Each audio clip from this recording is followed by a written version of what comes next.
Welcome to this week's episode of Candid Caller. We're so happy to have you with us, and we're very excited for this week's episode. This week, we're going to be diving in to drug-facilitated crime and drug-facilitated sexual assault cases, and we have a caller this week whose story is captivating, heart-wrenching, honest, and just all round terrifying. Yeah, it's terrifying, and we're so completely humbled that she has shared this story with us. So we're excited to get to that point of the episode.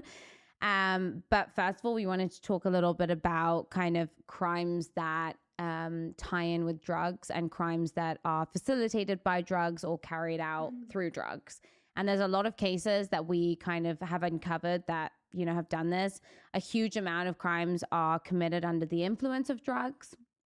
So that's one thing, but we really wanted to home in on specifically cases where drugs were used either by the person committing the crimes or given to the victim to make them more vulnerable. And this hugely ties in with today's episode because it's about a gassing and a robbery of two very vulnerable people. So already the theme of kind of vulnerability comes into that, and also the kind of theme of drugs and being sedated and non-responsive, which are horrific kind of situations to be in.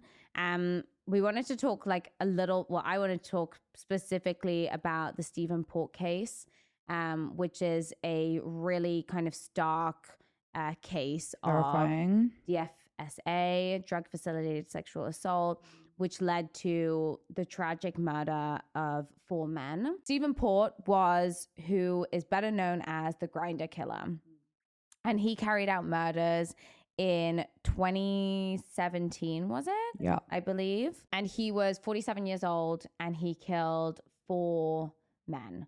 And the case is a really kind of captivating one. And there was, I think, a Channel 4 documentary that was completely heart-wrenching, but it really dove into the case more and uncovered other themes like homophobia and the kind of inconsistencies in the investigation that a lot of people argue, and that a kind of investigation argued that was rooted in the Mets' homophobia and their kind of unwillingness to identify kind of key aspects that tied these murders together.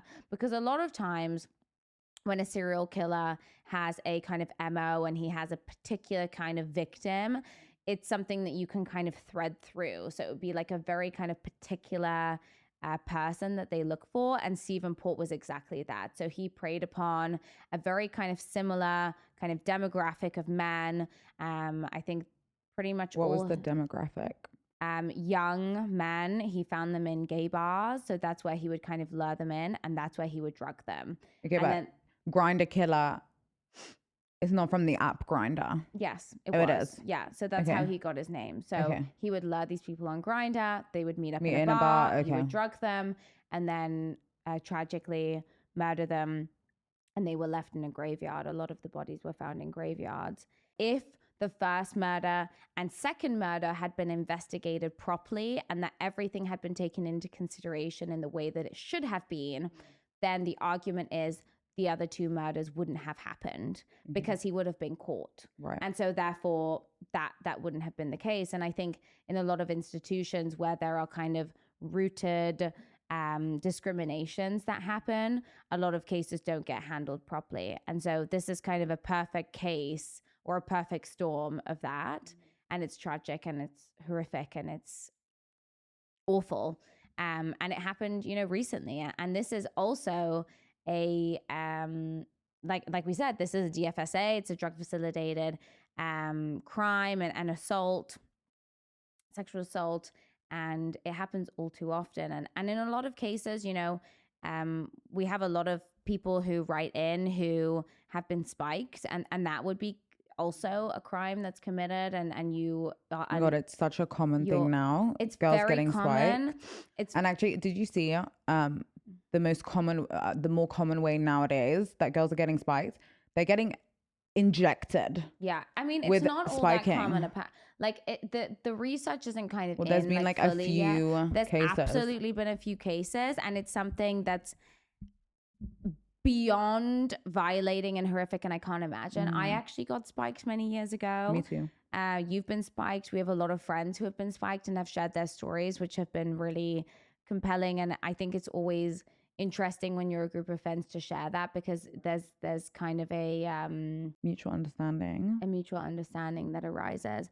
On that I actually saw a video recently that a girl put up on TikTok, where she was explaining that she was at a festival and she had been spiked with a syringe, with a needle, and she explained how they do it, because I think one thing that a lot of people don't understand is, how could you not know? Oh, when you get spiked with a needle, you must be drunk, and so therefore you don't know that you're being spiked because you're unaware already. And that was a misconception you hear a lot. People say, they'll say, oh, well, in order for you to be spiked with a syringe, you kind of have to be drunk enough to not feel it, and so therefore it kind of, there's a lot of victim blaming that happens with that.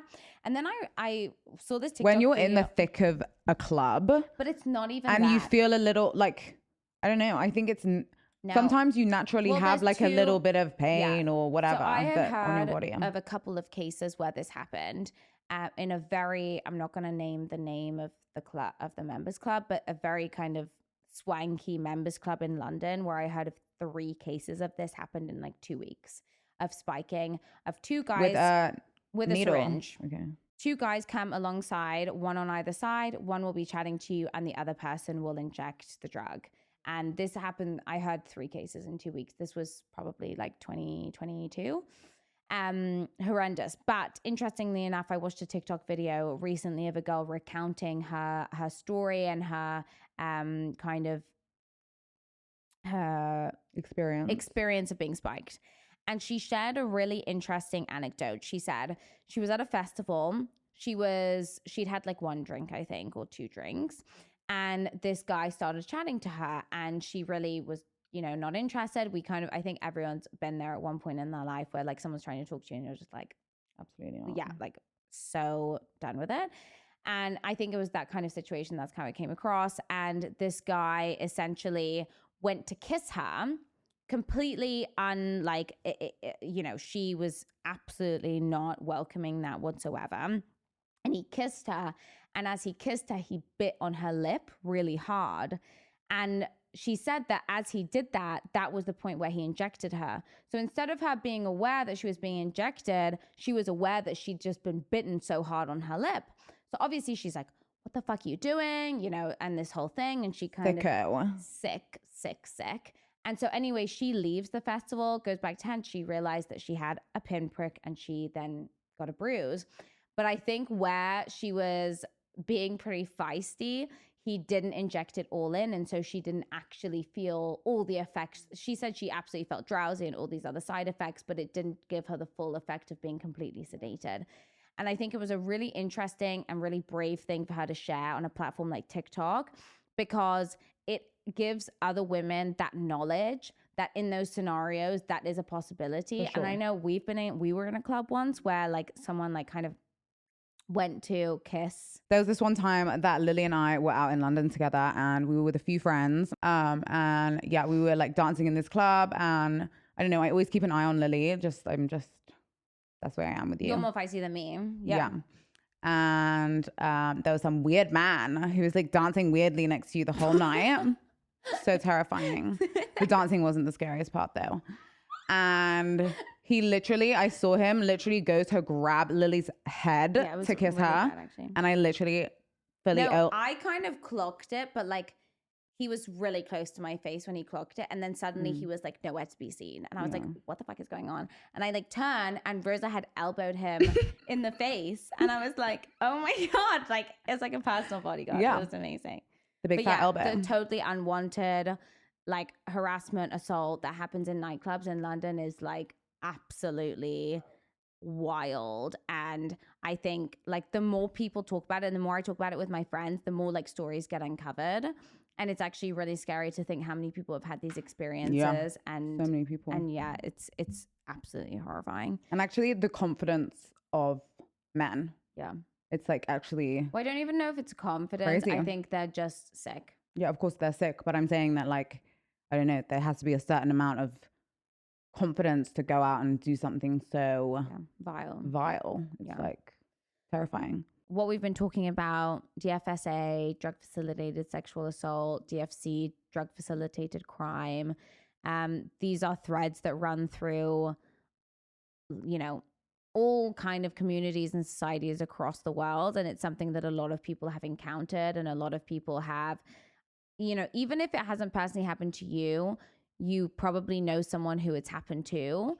And that is a really telling point that it's something that, you know, absolutely needs to be addressed, needs to be spoken about more openly, and people need to feel comfortable and compelled to share their stories. And hopefully, actually, not even that, I guess, you know, sharing your story may not help if you end up being in a situation like that. I just hope that speaking about things more openly, the knowledge allows you to, in the future, if something ever does happen, touch wood, nothing like that happens to us or anyone watching. But, you know, if you are in a situation that is absolutely just completely compromising, that hopefully these stories will help you react better and kind of have more knowledge to react better. Or because I think a lot of girls, it's a very normal thing, and this has definitely happened to me, where a situation will happen and you feel so violated that you actually freeze and you don't respond in the way that you think you would. And it actually took, like, a situation happened to me and I didn't respond in the way that I wanted to. I just like literally left. And I remember thinking like, okay, if anything else ever happens to me again, then I'm going to respond very differently. And then a situation happened and then I responded very differently. But yeah, I guess to kind of feel empowered if anything like that happens is very important, because I think so many people get away with it from the fear of it happening because it's such a shocking thing. And you almost leave that situation being almost annoyed at yourself, like, oh, why didn't I do this? Why didn't I do that? But obviously you don't know till you know. And also hopefully people, you know, maybe we'll have people watching who also own these establishments where these things happen. And, you know, ultimately we can talk all we want about like how you can prevent it or how you can deal with it and all these things that, you know, may or may not be helpful to people. But ultimately, if the establishments themselves aren't taking safety seriously and aren't thinking about these things in an appropriate way and giving weight to something that really needs to be considered, then it's not going to change. And actually, one thing I realized, I went out, like I don't really go out that much, but I went out for a friend's birthday party, and I realized that before you go into a club, every woman that has a handbag, you open your handbag, they get the flashlight out, they check it, and men don't. They don't get a pat down, they don't get a check, and it's like women have lip glosses, and their ID, and maybe a pack of cigarettes if you're lucky, and that's all we take out. And these predators are not getting checked through. It's like absolutely absurd. It's crazy. You know, obviously men can also be spiked, and that there are, you know, a huge amount of cases of that as well. But statistically, women are more likely to be spiked, more likely to be the victims of these types of crimes. So you would think that they would be, just everyone should be checked.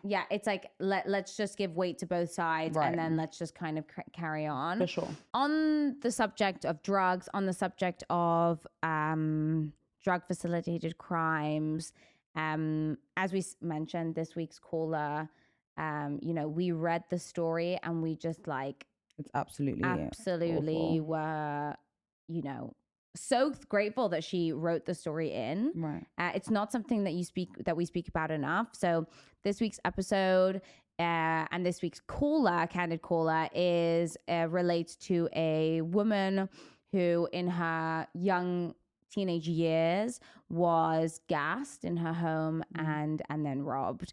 And this has had, you know, it's the impact of it is something that you wouldn't expect, the way that she's expressed it.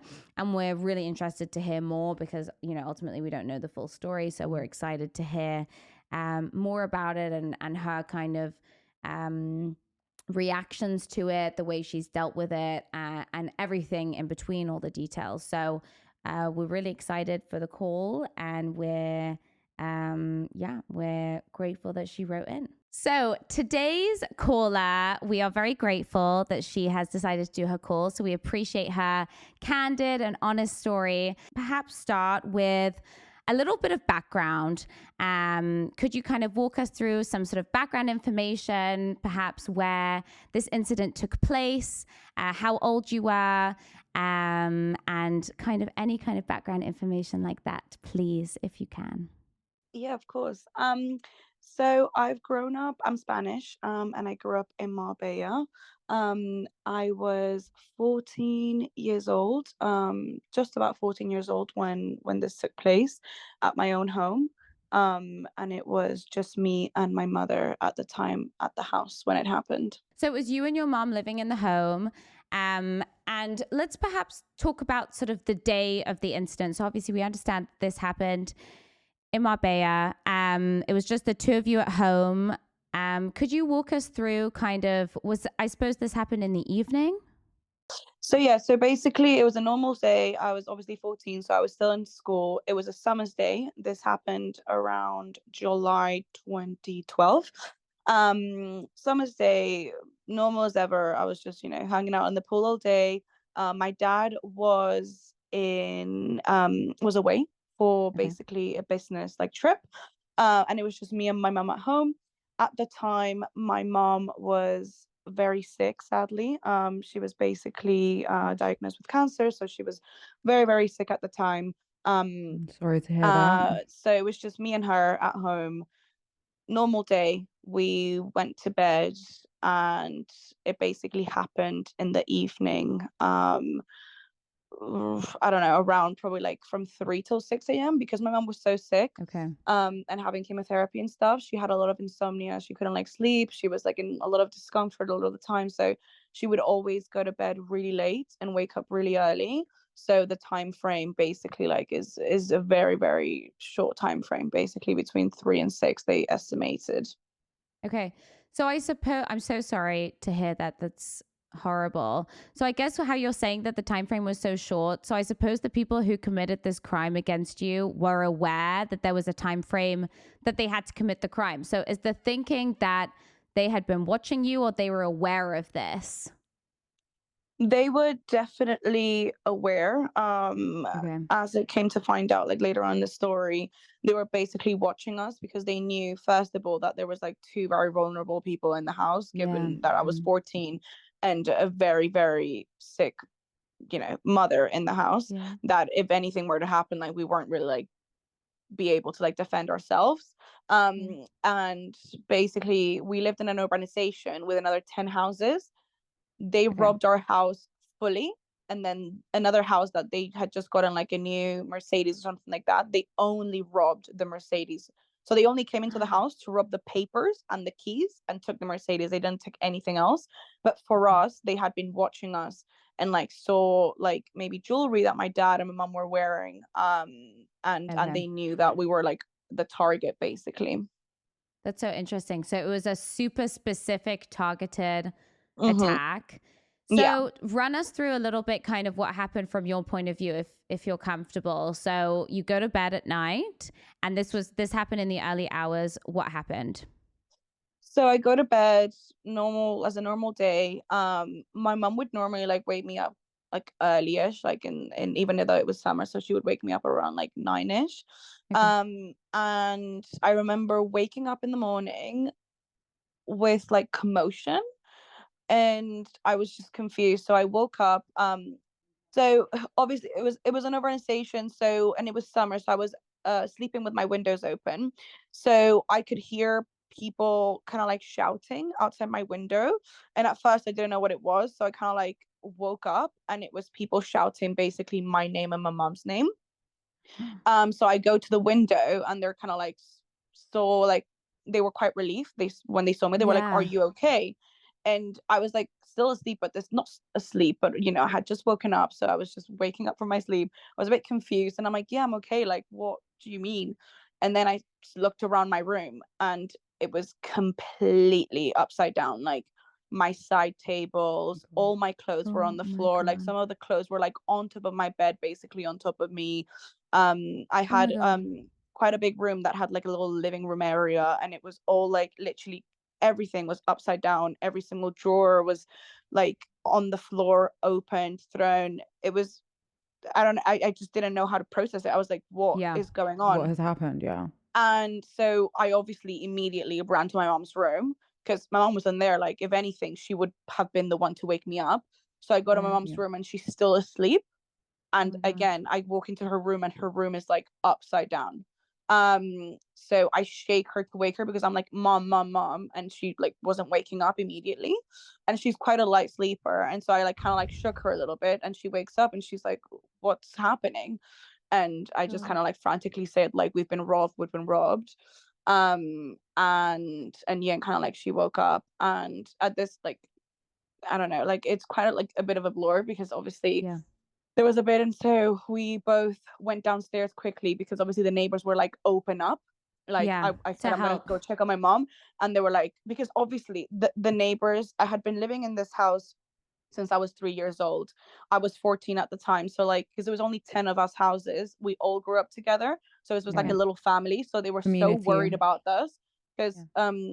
as I mentioned before, another house got robbed of the car, and they Yeah. noticed, so they went house by house making sure that nobody else got robbed, and the Oh my last house was us, and they noticed that one of the windows were smashed, so they knew that obviously they came into the house, and that's when they started shouting to make sure that we were okay.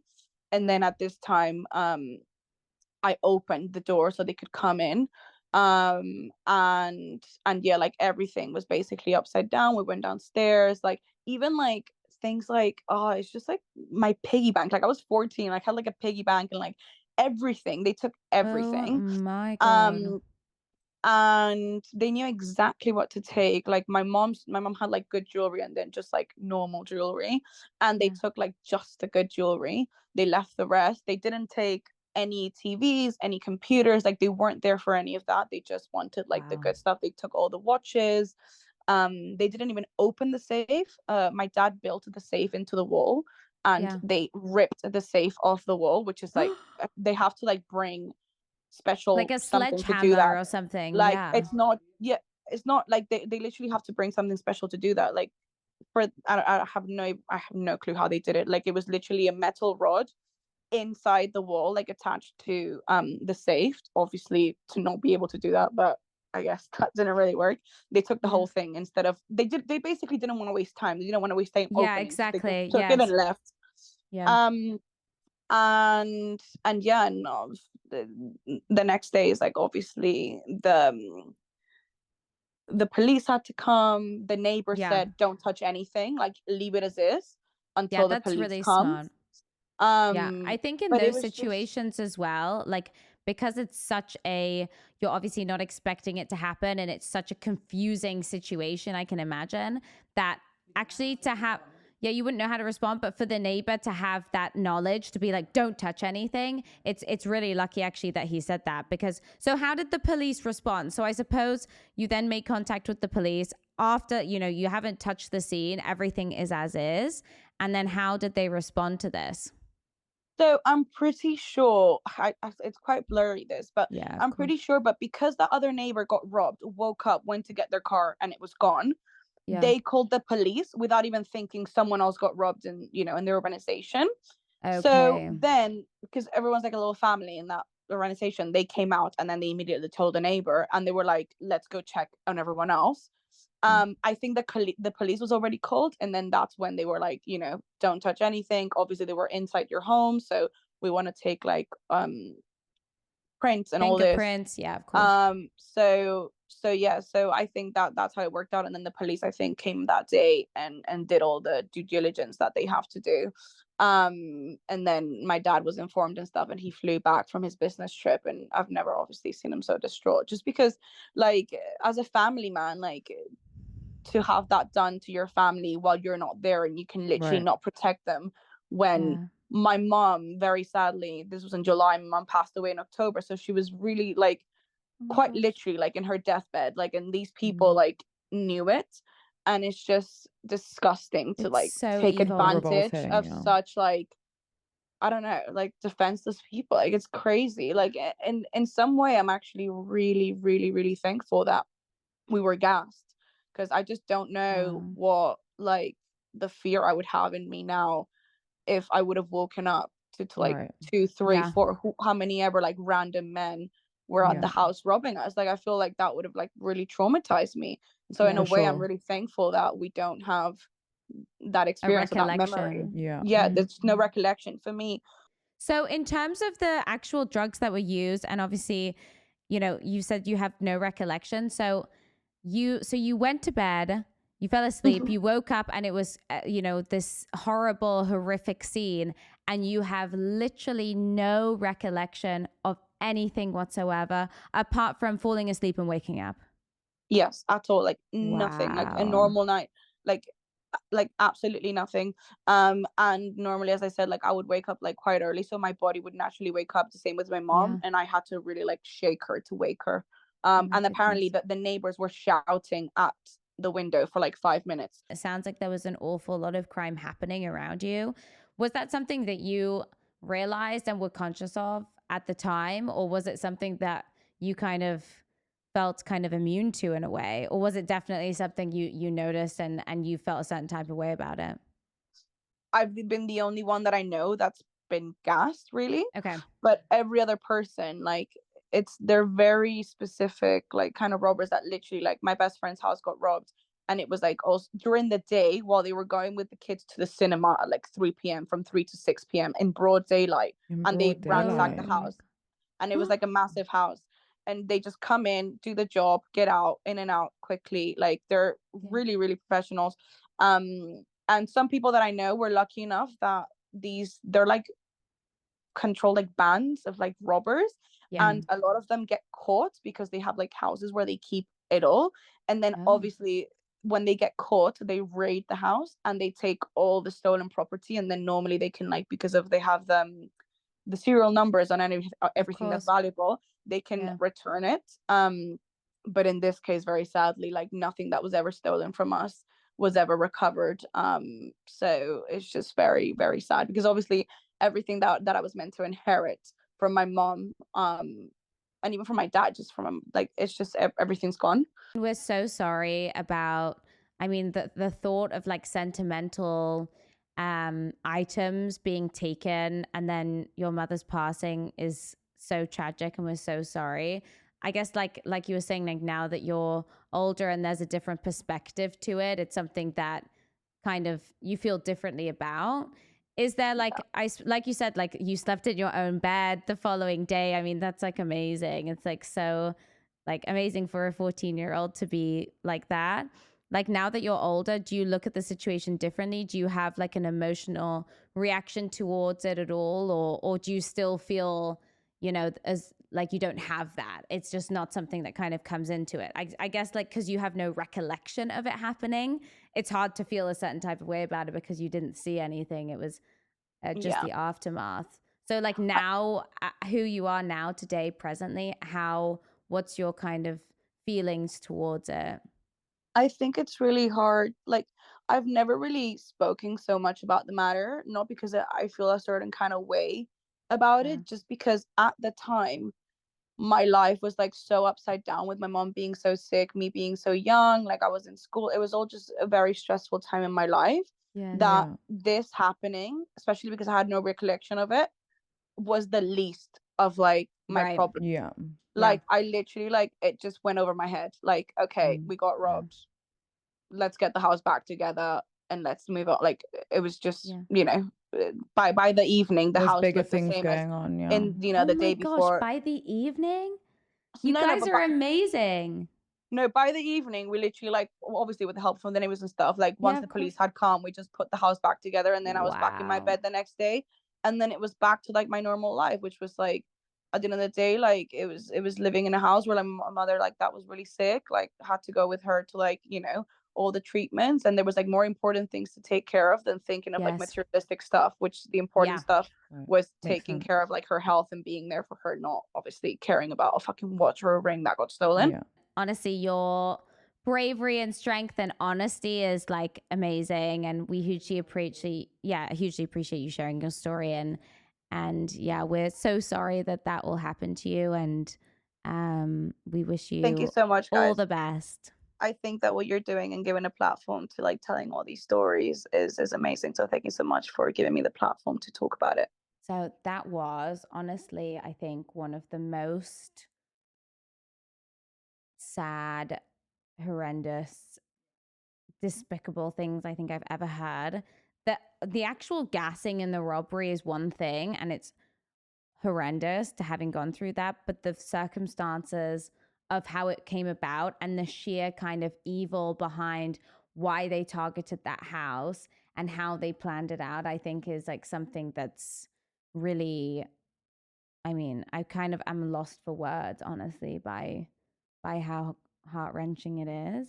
I think her bravery in speaking about it and giving that context is also really helpful. Yeah, because I think in a lot of cases when like targeted robberies happen, they they are they're targeted in such a way that, you know, the people who are in the house are in a situation where they are vulnerable, and actually having that context really helps. Like she said, it was like, you know, a group of homes or a kind of a community of people who were living there, and they were targeted, and for that particular reason of her mom being unwell and her being young and not having a man in the house, would have kind of pushed these criminals to take it upon themselves to rob them. So it's absolutely horrifying. And actually, I was kind of thinking on the call, you know, obviously they picked someone that was vulnerable, or two people that were vulnerable, but they literally gassed them. So I don't understand why. Well, I it guess kind it of gives, matters either way. Yeah, like they're gassed regardless. But interestingly, like she said, you know, I'm thankful that I was gassed, because So actually she didn't from her experience it perspective, fully. she experienced nothing Right. in the moment that it was But happening. actually, I don't know. I think obviously she experienced nothing. It's amazing the way she looks at it. But I think it is actually really amazing. waking up, and just for me, the thought that I was sleeping in a bed where there was men in a room throwing clothes on top of me, stealing my stuff, that would be enough to literally traumatize me for life. So yeah, I think the thought of it is already, it's so scary. It would be so scary waking up knowing that something crazy's happened and you weren't conscious. Yeah. But I guess as well, it's a very different perspective as a 14-year-old. You know, as a 14-year-old, it's you look at the world very differently. And if you're also desensitized to crime to a biggest extent, like she said, you know, her house had, it's a normal thing. you know, 5 attempts before this one robbery of robberies. So it's like, you know, she was hugely desensitized to crime. So actually, without having no recollection of it is definitely something that probably has aided in her ability to move past and accept and look at it in a different way. I suppose, like she said on the call, if she woke up and they were all in her room, that's a whole different, so terrifying. Yeah, absolutely terrifying. So, I mean, it's really empowering and for her to look at it that way. And you know, it's so sad for the loss of her mother. A lot of traumatic events have happened in a short space of time. So it's amazing that she's looked at it the way she does. Very strong. Thank you so much for joining us this week for our episode. It was so far one of the most interesting stories I think we've had, the most intense stories we've had. So intense.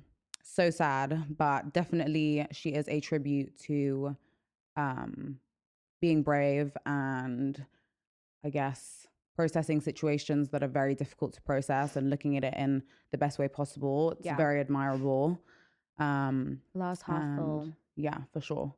And I feel very privileged that she felt comfortable to tell us the story. Like she said, she hadn't really spoken about it until today. And yeah, we're so lucky again to have this platform, share people's stories, and yeah.